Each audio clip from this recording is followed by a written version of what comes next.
The best is yet to come. Your best is inside of you. Your best is yet to come. Your best is inside of you.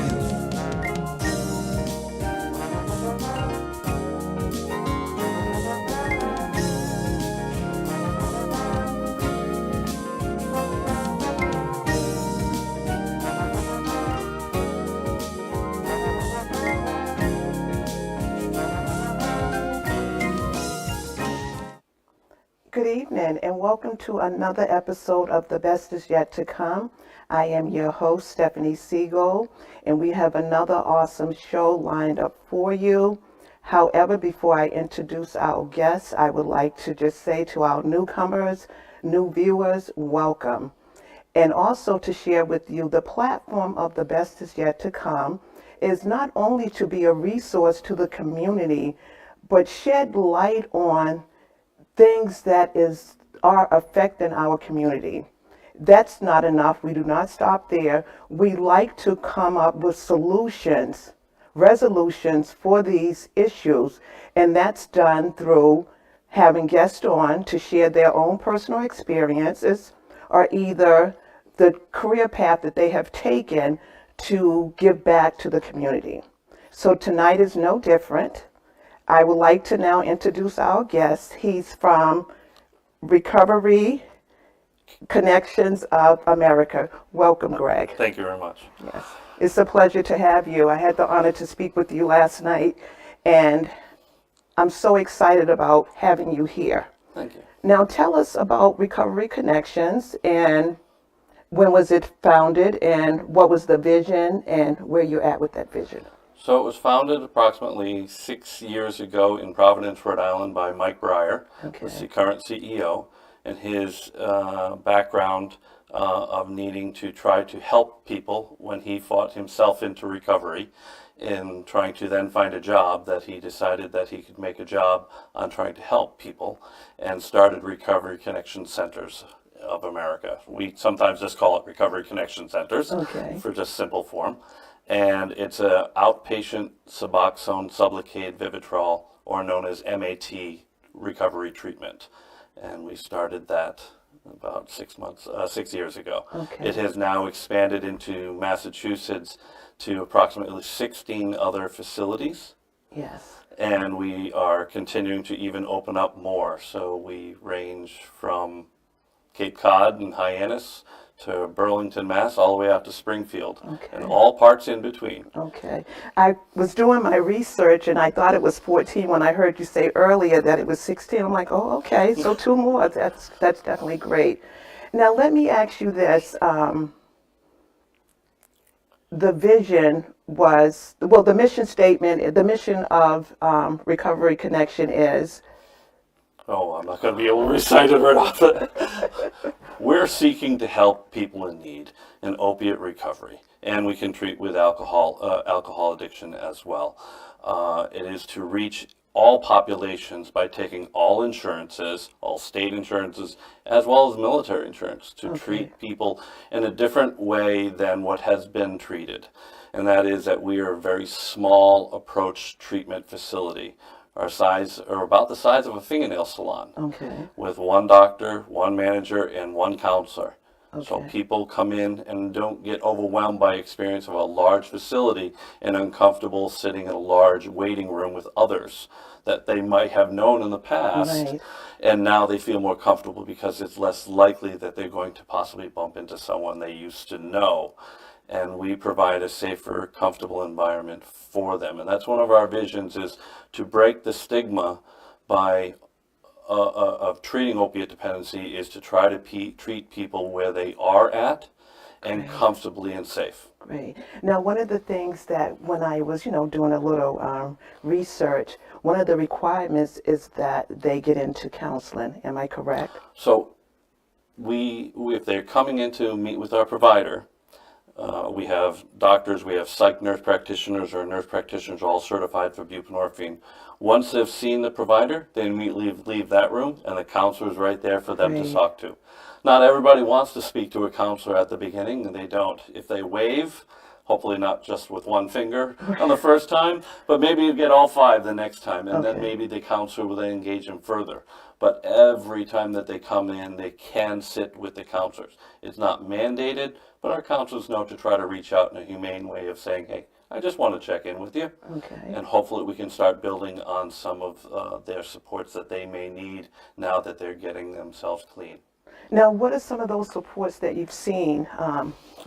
So that's a great question, because the toughest part in recovery is that you've come into a facility, you've got a medication called Suboxone or buprenorphine treatment or Vivitrol, and you get some counseling, and now you got 20 days or maybe a week or 2 weeks or a month between the next appointment to you're on your own.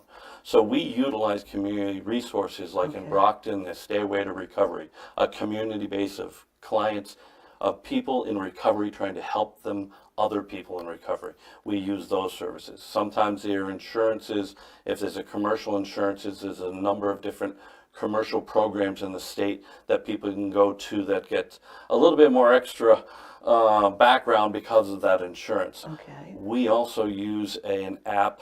It's actually a prescribed app called Therapeutics that the client is downloading on their phone, and on a daily basis or a couple days a week that they go over these questions about their recovery to keep them engaged in their recovery. But it's a token economy. If they complete those, they get money from the state. Medicaid clients are allowed to do this, and they'll get actually money for going on further and further.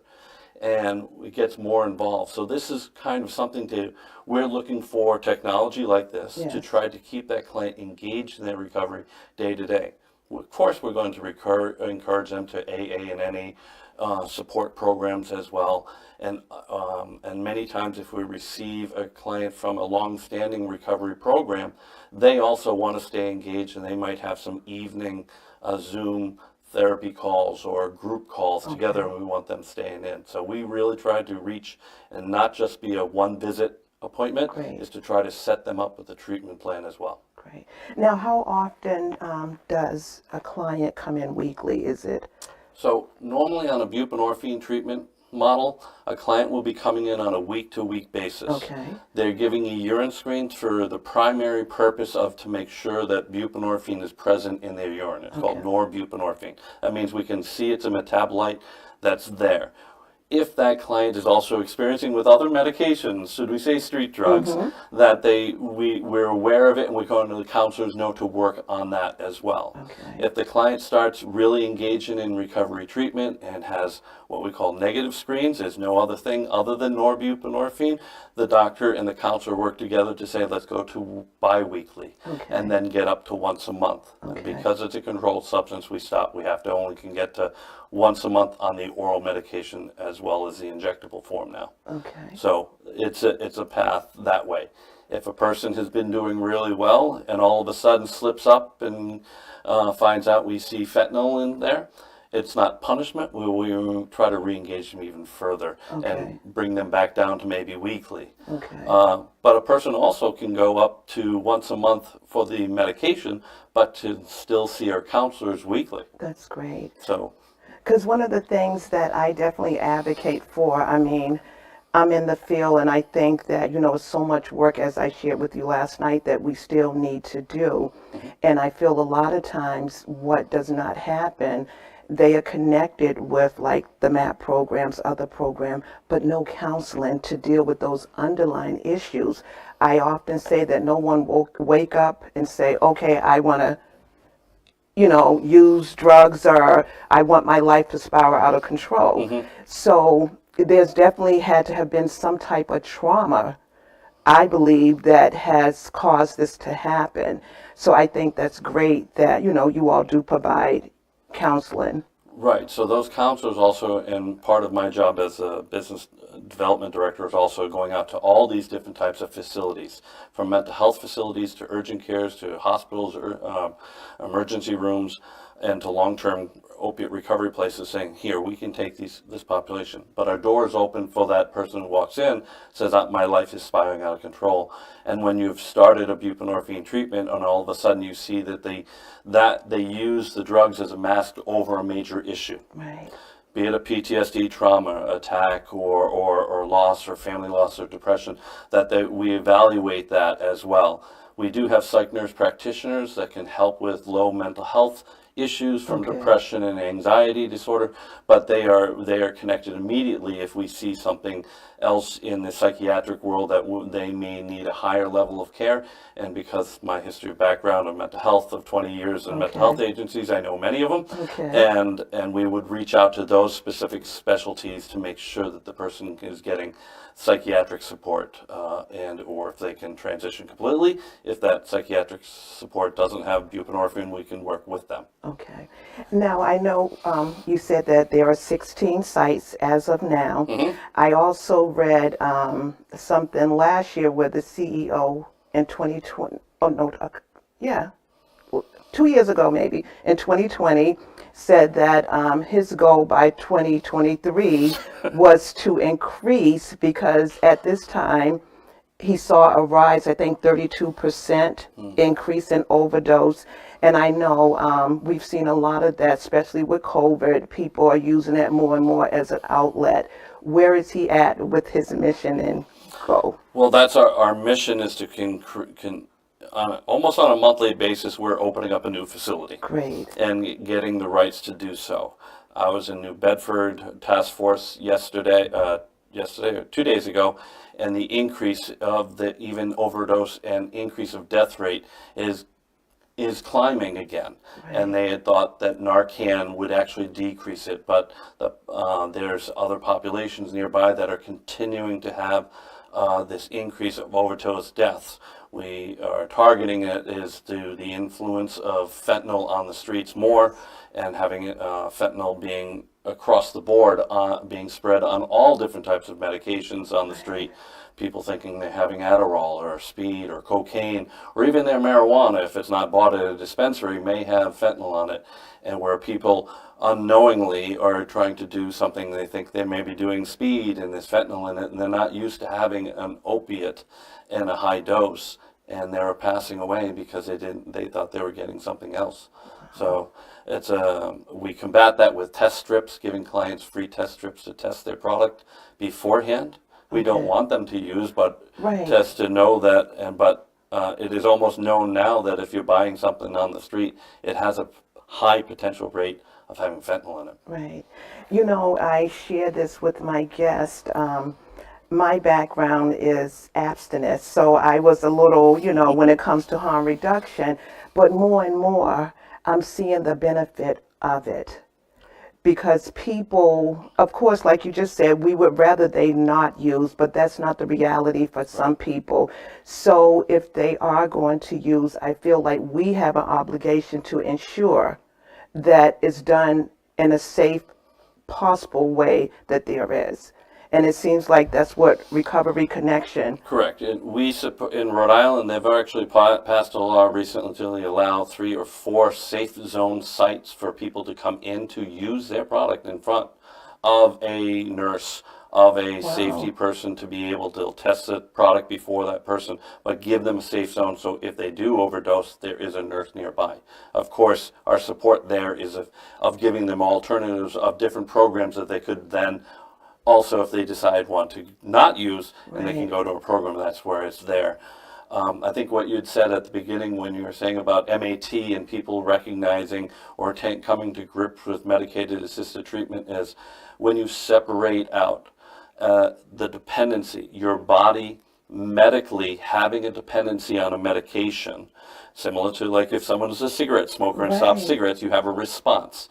If you have an opiate issue and you stop, and you'll have a response, withdrawal symptoms. We have medications to prevent that craving, the urge to use. That is not recovery. We have medications to prevent that urge and actually block other opiates from coming on board.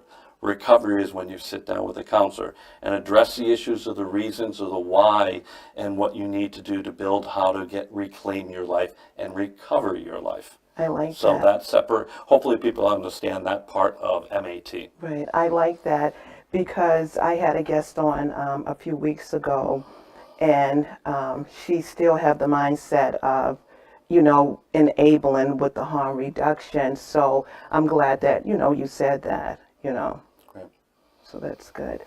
Now, let's talk about well, first let me ask you this. The new program, are you seeing a lot of people taking the advantage of in Rhode Island? It hasn't fully come to fruition. Okay. So they're trying. I don't know. I actually haven't been to one of the sites yet, Okay. but I know they're still, even though the state passed it, it's still trying to make sure that we have that. And I'm not exactly sure if the site has been put up yet. Okay. So. Now, did you see any resistance with the community? Well, immediate resistance was that it was attached to a late night COVID meeting in the State House and a bill that went through, and the next day there was a lot of radio chatter. Okay. And the Senator Miller went online. I went on the radio line as well, showing our support of why it was true, and it's a lot of people like, wait a minute, why are we supporting addiction? And the new words in the past 5 years to 7 years is harm reduction approach. And the word harm reduction approach is actually for the professionals, not for the client. Right. Client just needs help. Right. The word harm reduction is for professionals to realize we need to meet where the client is at and put our hand down and educate them for them to make a choice. Right. We still don't have the right. A person has still free will. Right. And that's where the difficulty is. How can I stop him from doing that? Right. We can't. We just have to keep our hand out and keep educating him to help. So harm reduction is what we do. We never kick anybody out of our program. If they're using, we want to keep them coming. Why Right. would we want them out? I like that you said that. I had another guest on, and she's, with the harm reduction model, and she said trauma is a gateway drug. And when she first said it, I'm like, But then as she explained it, she also said something similar to what you just said. Active use can save lives, especially if they're, using and they're coming to centers that are out there, are still seeking out that support. Right. And I said that's definitely so profound if you look at it like that and take away our biases that we have, The history of having professionals saying he's not ready yet. And I said this yesterday at another meeting. Clients don't fail treatment. Treatment approaches fail clients. And the professionals need to recognize that. Administration and the people and the doctors need to say, how can we pivot to reach that person? Yes. And that's what helps the client. Not, we set up everything for that person to win. Not everybody's the same. Right. And if you're not able to pivot to saying, let's meet them where they're at and give them what we can. Right. And then they have a best shot. Clients can go through a number of different facilities. Sometimes working with a male works, sometimes working with a female works. Right. Maybe finding someone in a transgender or a gay population that may be more comfortable. We need to reach out to that person to where is going to be the best fit for them. Right. As well as medications approaches. Right.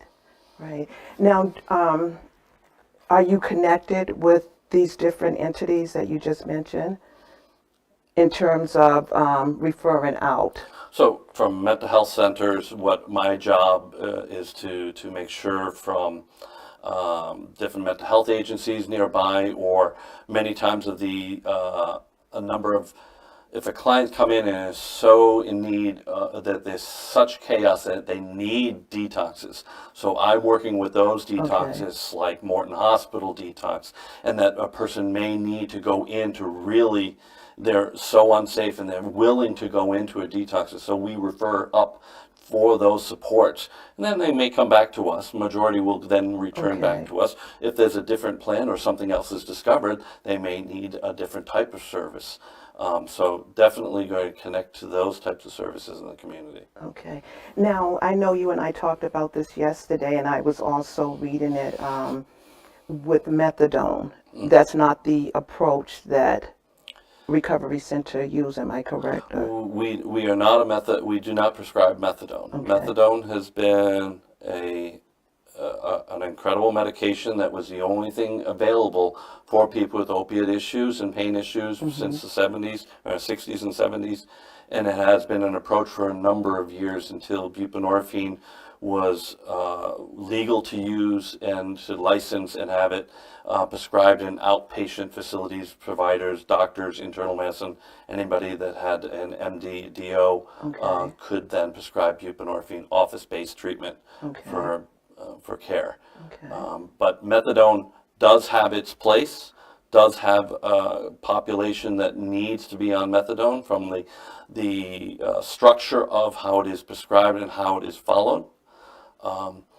My hope is that other alternatives are utilized first because of the restricted nature that methadone has, that you want to be able to try to give the least restricted medications first before then going on to something that they may need.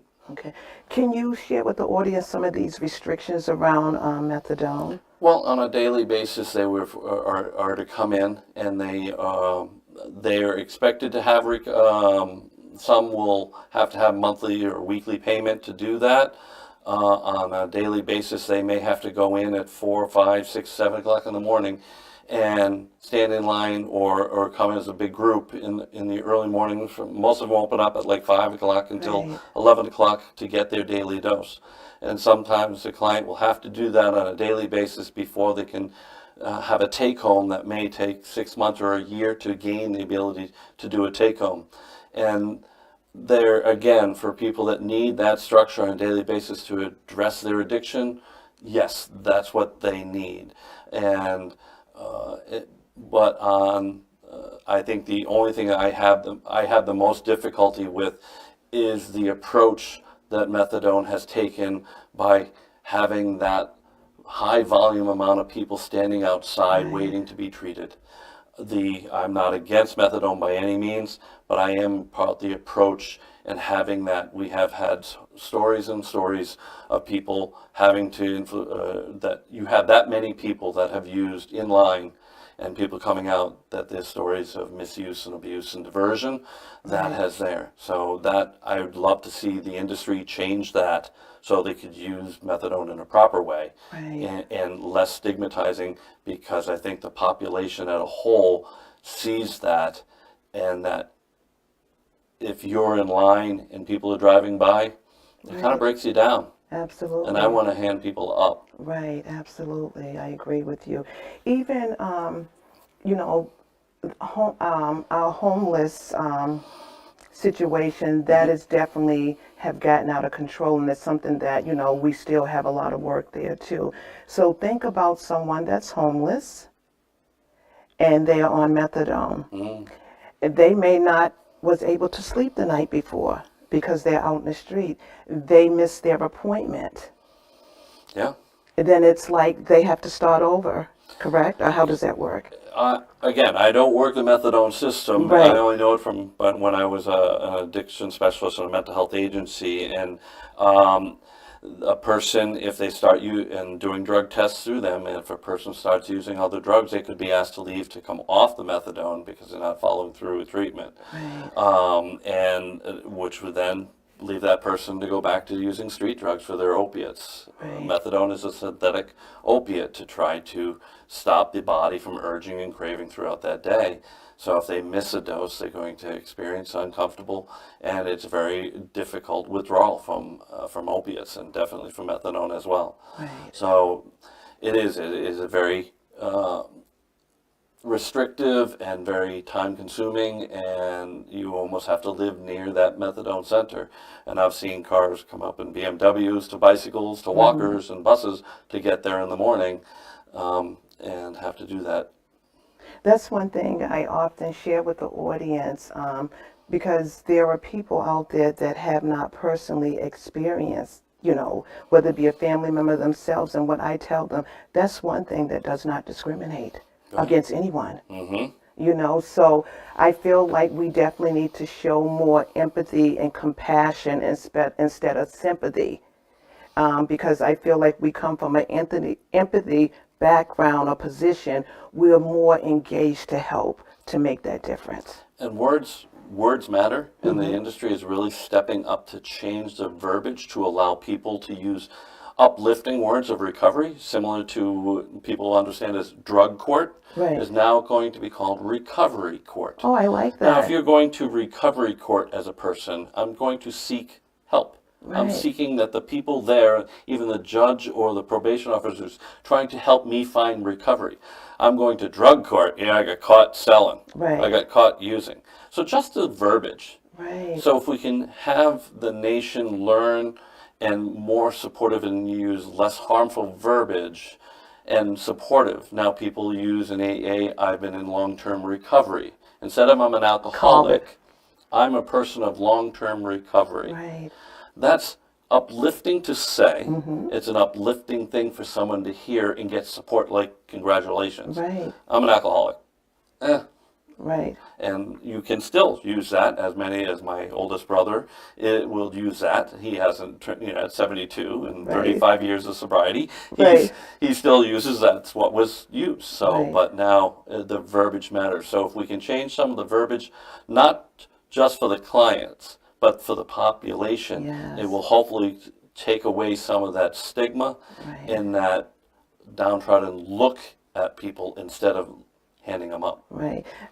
When you say that, I think about a client that I have, and he uses that same term. He's probably in his late 60s, mid to late 60s, and he says that I'm an alcoholic. And maybe the first 3 session or 4, okay. And I said, stop saying that. Let's find something else to say, because I believe you can say something, talk yourself into doing things. You speak positive things, you'll get a positive reaction. Right. But the more negative that you speak, you begin to buy into that, and your actions will dictate Correct. that. So I definitely, it's great that the verbiage is changing. Right. Like, what is it? We were big on drug addiction, and now it's substance use. Right. Right, right. Now, in your position, what exactly do you do with recovery So, connections? as a business development director, Yes. I have a number of hats as it's been changing as we've been growing so Okay. exponentially in the past couple of years. Okay. Is to connect our services to other services for them. We understand that we can connect to detox centers and do aftercare and be a priority, that a person doesn't have to go to a large facility, and that we have our small piece of pie. Our Okay. approach of our small approach may be comfortable for some population that don't want to be seen as much or can go into an area. But connecting to emergency rooms, I'm connected to the courthouses as well as the jails Okay. and the probation and parole officers and the recovery courts. Instead of going to jail, that the judge says, hey, would you willing to, instead of me putting you in for 20 days, would you be willing to go into recovery treatment? And then we can take them in that day. So we're working to actually educate, and my job is to help educate those courthouses that we have immediate access. Great. And that's what it really comes down to, is access. So even for long-term facilities or large ones that may be out in the Berkshires and these wonderful places that if people have big insurances and they're out for 30 days and this wonderful experience and get their momentum going, and then they come home, that we can be local to them, Okay. that they don't have to go far to receive a supportive outreach. So That's great. as well as emergency rooms. If someone has been Narcaned over the weekend, we work with Taunton Police Department, who has an outreach of officers that go out at night in their plain clothes after a Narcan's event to meet that person again at their home and say, hey, I just want to check on you. Oh, that's You want to great. see treatment, and then they can refer to us the next day, and we can get people in. So a number of different types of municipalities have different approaches on how they're dealing with their isolated population of addiction. Okay. But they don't know that I'm across all their Zoom calls and their Right. meetings, and those connecting those dots even further to know where they're, and we're part of the process to get people help. Now, I like that the police is involved in that manner. Now, is there any other towns or city that you see, or you all are hoping to move to have that same approach? Well, I can pollinate those other officers. Is like in Springfield, they do Okay. the same thing. Great. In Worcester, there's some outreaches, and there's in Taunton, in the Brockton area, there's actually a community health center that has a homeless van that goes out to homeless shelter encampments to reach the people right there. So that each one has such a different. So the more I can tell about Springfield, hey, you know what they do over here, and they can try to and getting them all on different types of Zooms, and there's a lot of there. So we get to cross contaminate with ideas That's across the great. state. That's great. Because I strongly feel like it's going to take all of us to do that, do what needs to be done. So that's great. Now, any resistance? Let's talk about that within the community. Well, so the communities at times are concerned on what they've seen in the past, Okay. or what they see in Boston, Okay. or large cities of what has been treatment and what they've had to see as they're driving down the road. And they're concerned when when we try to come in, and the town council is very concerned because they don't know us. We're an outsider. Right. And we've been growing, but we're still an outsider. So there's a lot of, the word is NIMBY, not in my backyard, send them away, Right. send them, I don't want them here anyways, I know we have a problem, but not that big, send them down somewhere else. Or they're worried that we're going to draw more people in, addicted people into their town, recognizing they're already there. Right. And that resistance, we've had some difficulty at times with town councils, but we also remind them we're under the ADA rule, which is the Disability Act rule, that we work for clients that are in the disability forum, and that we have the right to provide care and recovery treatment in their town. And then when we've got into towns, and we didn't have resistance to Brockton, but we had local areas very concerned and voiced it. Okay. But since we've been there, now they knock on our door and say thank you. Now I know what's going on, Yes. and I can see how wonderful you guys are, and how what we thought is actually not happening, and we enjoy the people that are coming through. Great. So we're changing the hearts and minds of some of our locals that were concerned. That's great. So that goes to more education for the community, Right. because what you don't know, sometimes we fear. So if they had a better understanding, then maybe they would be more, receptive to. And with the amount of clinics, I don't want to say clinics, the amount of programs that we have, that we can say, here, come visit any of our local programs. Come visit us. It's an open door policy. Walk in and say, who are you? What's the client experience like?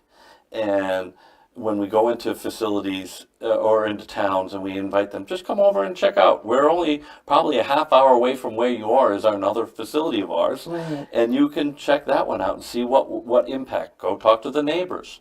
And because we're the size of a female salon, we're usually next to, our Brockton has a Pentecostal church on one side and a music store that teaches children how to play music and sells guitar and drum day. Every day I go in there, someone's being taught how to play drums. But but they're right there. Right. And they were concerned, but now they're not a concern at all, and they welcome us grandly. That's great. That's great. Now, let's talk about the book. The pandemic book actually was part of for us to write down our stories, and our CEO's story of his recovery, our medical director, his story of what they had to do, and how they fought their addiction and how they won. And then turn that win into creating recovery connections. And our CEO, when we were getting challenged by town councils, or that they would do a background check on our director and say, well, he's got a kind of shady past. Why would we let a shady past have a business here? Well, instead of having them try to do a background check, we're being forward. Right. And he wrote this, and I added a little bit, but there was definitely, and then we have client stories, the most important part of all the clients' recovery stories about MAT. Okay. The book also then as kind of buprenorphine or MAT 101, what to expect. Okay. So it's more of a client book. It's a great way of just breaking the ice, The Silent Pandemic. It's on Amazon. Amazon's actually you buy books. The Kindle is 99 cents, and Okay. the book is like I believe $4. Wow. And the 20 cents I think we make on it, we send to a food bank, or we send to. We don't make any money on it. We make sure that money goes somewhere else That's because this great. is just to help, and we hand it out freely. That's So every great. client that comes in receives a starting package from us. People that are homeless, so we also add an extra homeless care package for Okay. them, and the book is always there. That's great. That's great. Now, what kind of support do you all receive, or any support like from the state, the city? We are privately funded. Okay. We are, you would say, I hate saying we're a profit, because our profit, as you can understand how many new offices we're opening on a Right. monthly basis, we're self-funded, and that it's a Recovery Connection Centers Inc. Okay. And we don't take outside state or federally funded money at this time. Now, was that But we are CARF accredited. Right. We're BSAS accredited through Right. the state as well. So we do things By the by the right. books and by the regulations. Right, We have oversight to make sure that we are not doing anything Right. that we monitor. Right. Now, was that a mindful decision of the CEO, or did it just kind of work out that way? It worked out. BSAS is the Massachusetts equivalency, so it's kind of the good old boy network that we want to make sure in Massachusetts alone that you're doing it right. Right. As an outsider, when we were doing it on ourselves and monitoring ourselves, you don't have their exposure. So us to qualify that, then they get to expose us as to saying, yes, we did all these incredible qualifications and evaluations by them, and our paperwork's done. Now they can promote us as well, as it is a safe, comfortable, accredited site to do, Okay. as well as our CARF accreditation as well. Okay. That's good. Now, what about staffing? Do you see a lot of turnover? How does that work? So, because a buprenorphine has a restriction amount of clients that a doctor can see by law of buprenorphine, we can't hire full-time doctors, Okay. except our medical directors, of course. So we hire nurse practitioners, psych nurse practitioners, retired doctors that want to give 12 hours or 15 hours a week, sometimes from 2 to 7 o'clock at night, maybe even 8 to 1 o'clock on a Saturday. Okay. So when we open up an office, a doctor may be there Tuesday, Wednesday, and Thursday for 4 hours a time. And then when that office gets more and more clients, if that doctor's cap number is starting to get approached, we can hire another doctor to come in other hours. Okay. And allow that. A lot of nurse practitioners like this model because it's kind of a little extra, Right. and they really enjoy, and we find and hire people of passion that Okay, want to work the great. population and understand buprenorphine treatment and want to do this because they see our model, and we're stringently showing them what is expected of them, and that how counseling is always on board. Okay. We are not a pill mill. We're not a push-through mill. We Great. take responsibility, and we want to engage that client and do whatever we can for clients. Great. As much so as if a client is in need in the community and calls us up and needs to come in, I'll Uber them in. Okay. Great. And then we can put a PT1 state transportation, but we will reach out as hard as we can. Now, you take insurance. What kind of insurance? Every insurance. Okay. I saw a long list. Yeah. So we take every insurance as well Okay. as even the military insurance, and that's our responsibility to do. And, Okay. and we've had clients lose their insurance. We're not going to lose them. We will work Great. with them to get it back. We'll use some of the community support system to help us get that Great. client's insurance back. We've done, we know it maybe is a donut hole for a month or two, and we will try to do something, and they will not lose treatment. Great. That was going to be my next question. If someone comes and they don't have insurance, but you answered that. That's great. We will try everything possible because of those other outside community resources to try to get them insurance to get coverage. But if a person's in need and they are in a life-threatening situation with opiates, that we will try to. If someone's coming in with alcohol issues, or because alcohol is much more deadly to come off of, we want a detox in there. a possibility of sending them over to a detox before they can come back out for services. Great, great. Now, what is the length? How do I want to ask this? What is the longest that you follow a client that comes in? This is, you're asking how long do they have to be treatment to be cured? Well, well, no, because as we talked yesterday, that it's individualized. But okay, maybe let me reword that. What is the longest a client has been followed by you all? For this, I presume Mike still has 5 or 6 year clients, because they might be on a low dose of buprenorphine. They may be on the same dose they started with, but their life has changed around in such a dramatic fashion that this is just part of who they are to maintain a higher quality of life and recovery.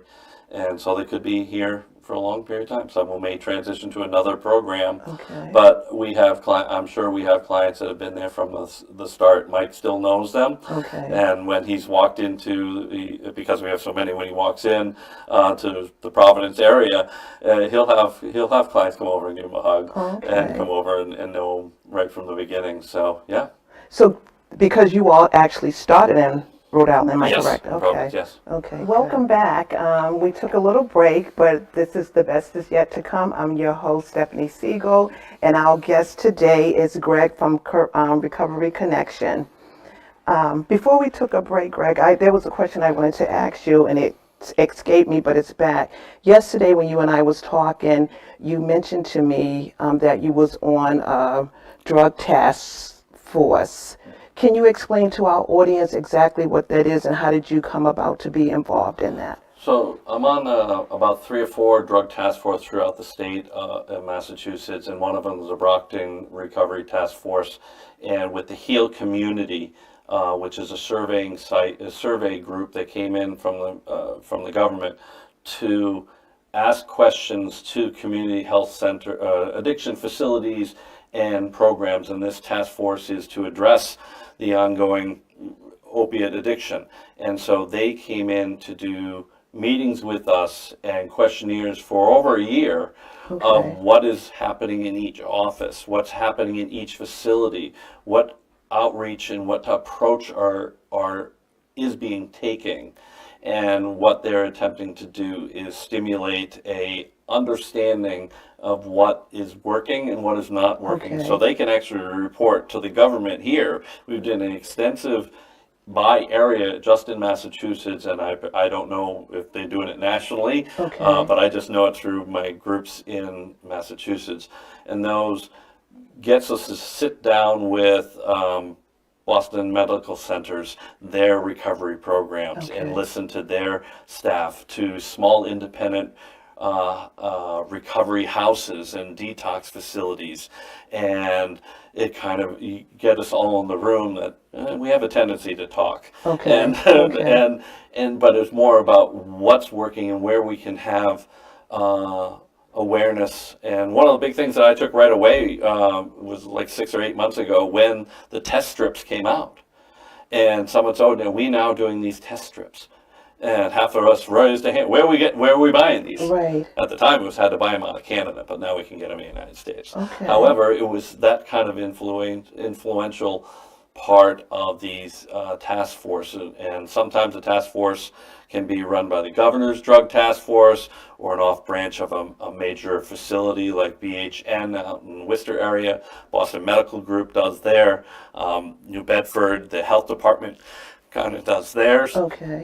So it really comes down to, you can find your local one, and it was a really unique way of blending ideas and information of what's working.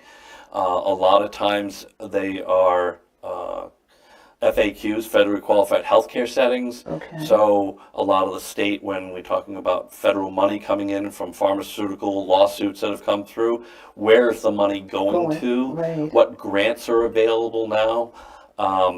it didn't impact me in a way, but I'm a member, and I'm a member and want to make sure the money is being used wisely and smartly. So there's a lot of influence of them asking, where should we be spending money? Okay. And finding out the analytics of what is working, what's a good outcome, why are we not supporting that? If there's not a good outcome, why are we sending money to something that's not a good outcome?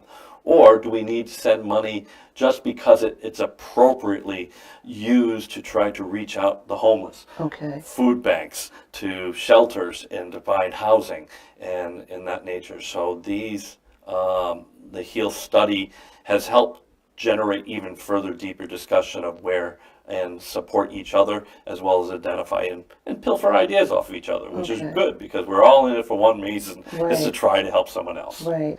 Now, how often do you all meet? That was on a month-to-month basis. The Okay. Brockton HEAL study that went on for almost over a year has just wrapped up. Okay. Now, I'm in the HEAL study in Springfield, Okay. so I'm a part of different HEAL studies that they then go and do these into the others, other task force in the state as well. Okay. So I get to be kind of like the professional HEAL, which is helpful, because then I can help spur on to understanding what it entitles in some of the subgroups and subcommittees that want to discuss certain specifics. Okay.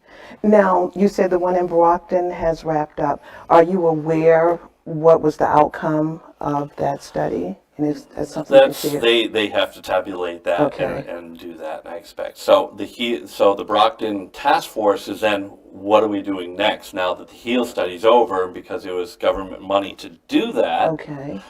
So we got money towards BMC to be able to run this kind of thing. Now that that's done, why aren't we still meeting in a task force way? And that's what they're trying to figure out, because they know it is a supportive community network that's all Great. now established. Great. That's good. So you said a new one started in Springfield. Oh no, that's the HEAL study is there. They used to their regular drug task force at meeting. The HEAL study came in and actually is now attaching themselves to it. Oh, okay. So that's how it kind of starts. So if anybody has that task force already, the HEAL will find you Okay. and say, can we be part of it, and help them out actually. Okay. Now, when you said drug task force, I automatically went somewhere else thinking, because you know that when we hear, unless you're educating like you're educating us, and shared with me yesterday, do you feel that more towns, more city need to have this, and how do you get it started if so? As my experience in the past year and a half on doing that, I'm hoping to convince them that they should have once every 6 months that all of them do one task force as a state Okay. committee. There's a number of facilities like Clean Slate that span throughout Massachusetts. Okay. There's a number of different addiction facilities that are large enough that are all over that they're on those committees. That's fine. But the smaller recovery center, the 2 or 3 in one place, may not know what's going on the Cape and Gosnell. Right. And then if we can have that in a centralized form, Zoom has been really comfortable and easy Right. for everybody to schedule Right. that, instead of driving the 2 hours or 3 hours to get to.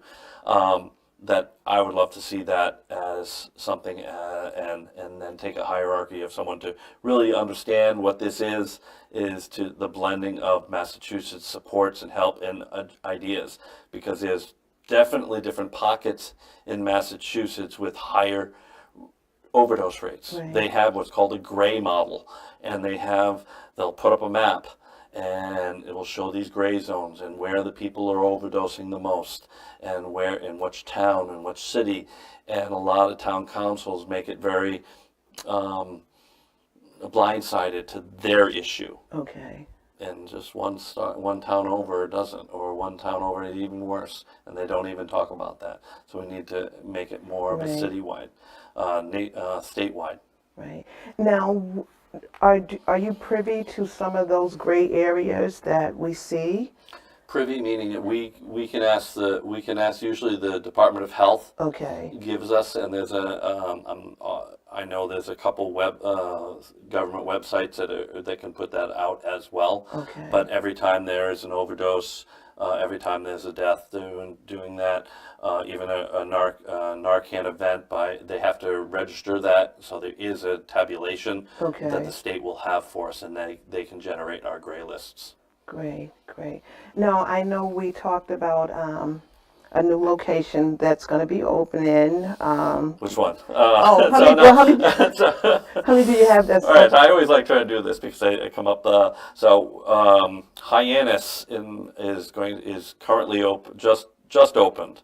Fall River will be opened within a month. New Bedford, we're looking to open soon. Okay. Dartmouth. And then coming up 24, you have Taunton, Attleboro. Plymouth is open this past week. Okay, great. We have Brockton that is open right near the Westgate Mall. Okay. Then we swing over to Dedham, up to Burlington. We're waiting to open up Lynn. Okay, We're waiting to open up in a week or 2 weeks. And my CEO, I can hear him going, not yet. In Roxbury, right on Tremont Street. We're in Worcester. We're in Springfield, and we're looking for other sites as well in Massachusetts that we know that we can enter in and be like, wow, that's a lot of sites. Right. Remember, we're a nice, small, comfortable model. Yes. And because of that low overhead of a small space, that we can treat people appropriately, comfortably, safely, but with counseling and the right amount of community supports that is available to us. That's great. Now, correct me, but... Oh, excuse me. Okay. Roslindale. Oh, okay. He's got here. I'm like, did I get them all? Okay. Okay. So that's quite a bit. Yeah. Right. So, my goodness, you already have 16, correct yourself, Stephanie, right. 16, and you're going to be opening up. Manchester, Connecticut, and possibly Hartford, Connecticut, we're waiting for state approval. We have a place in Manchester. We're waiting for Connecticut state approval. We're looking in New Hampshire next, just over the border in Nashua. We're looking into Maine as well. We look at this model as that we're able to financially support ourselves because of our low overhead approach. Right. But an effective approach, and that we're going to continue to use it because we have a high retention rate. Okay. And that's where the analytics is.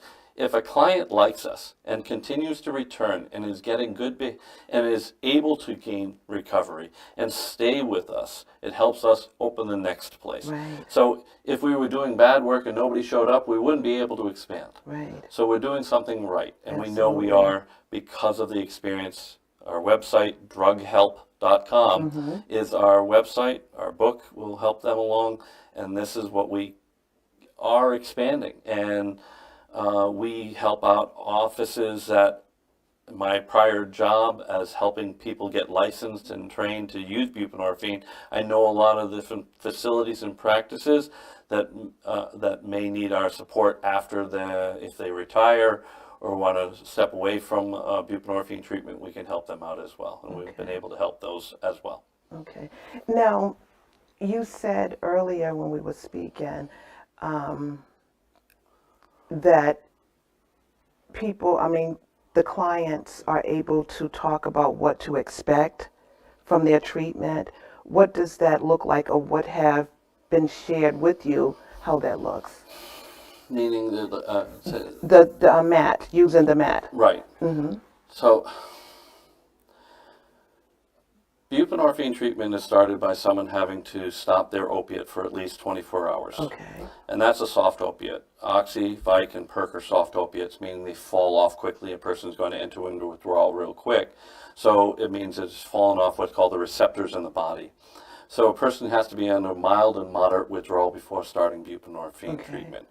Once buprenorphine is started, it stops the withdrawal, stops the free fall into withdrawal that first day of being on buprenorphine. Okay. The second dose of the second day stabilizes that body further, that covers the receptors with buprenorphine to stabilize urge, craving, and also starts as a blocker. If a person tries to use opiates again, it will block opiate use. So buprenorphine needs to be taken correctly. Okay. First and foremost, if they're taking it orally correctly, and I think we talked about this yesterday.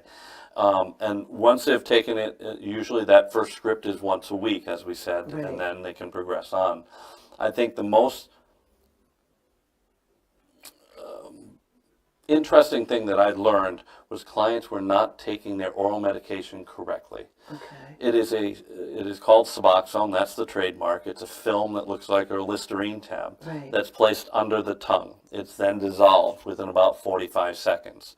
It used to be in a pill form, and at a pill form, you put it under your tongue, and it took 10 to 15 minutes to dissolve. You had to keep your head forward to keep the medicine in your mouth, up in your front, what's called the mucosa, to be absorbed in. It is not a medication to be put into your stomach. It doesn't absorb that way.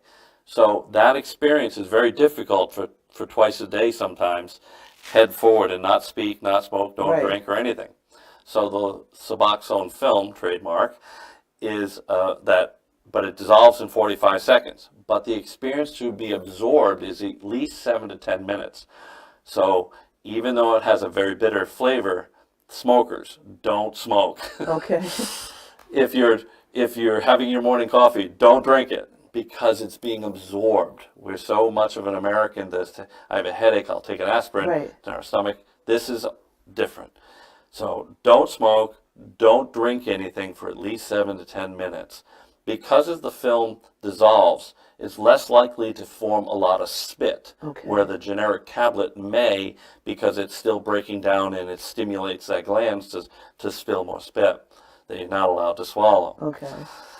After the entire experience of time is over, you do not have to swallow. It has nothing to do with putting this medicine into your stomach.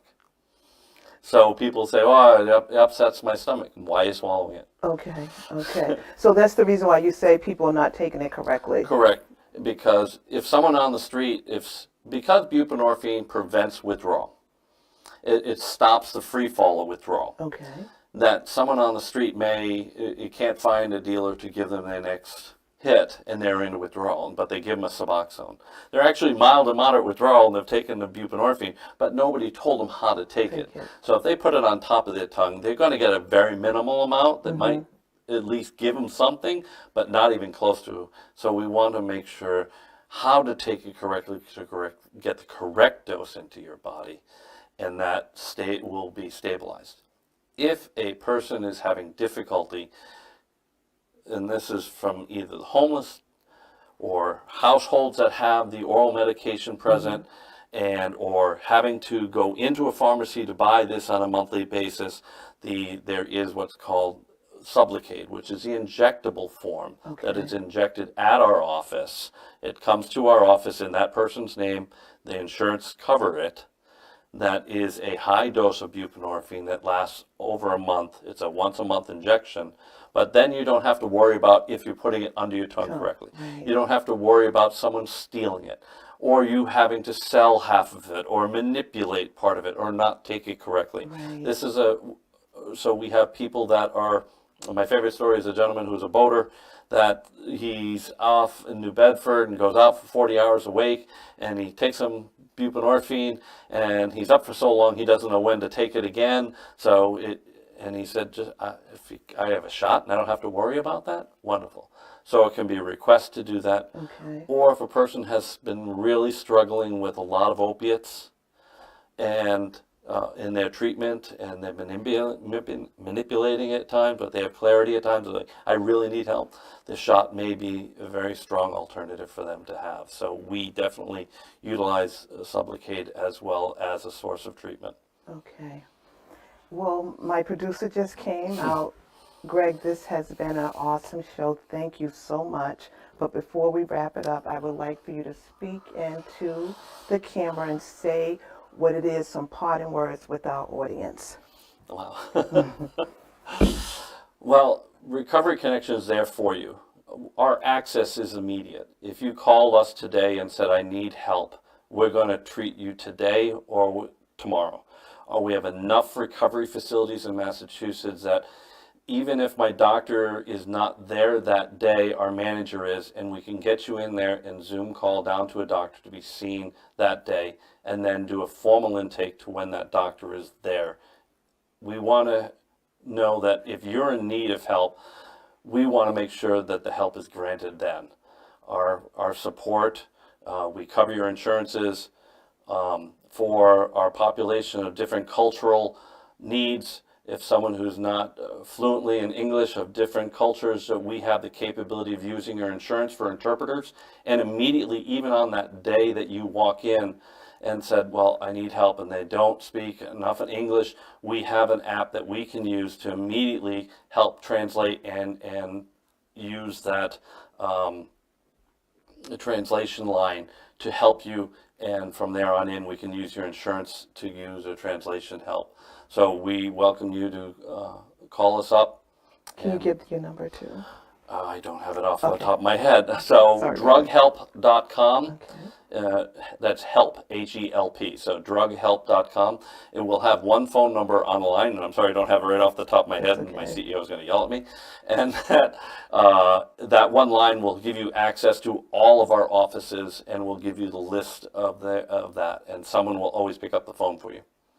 Thank you. Thank you for this opportunity. Yes. Well, once again, as I said, we've had a great show. And as you know, before I do this, since it's Father's Day, I want to wish all the wonderful fathers happy Father's Day in advance, and enjoy Sunday. Well, in closing, I bid you peace, love, and blessings, and remember the best is yet to come. Thank you. The best is yet to come. Your best is inside of you. Your best is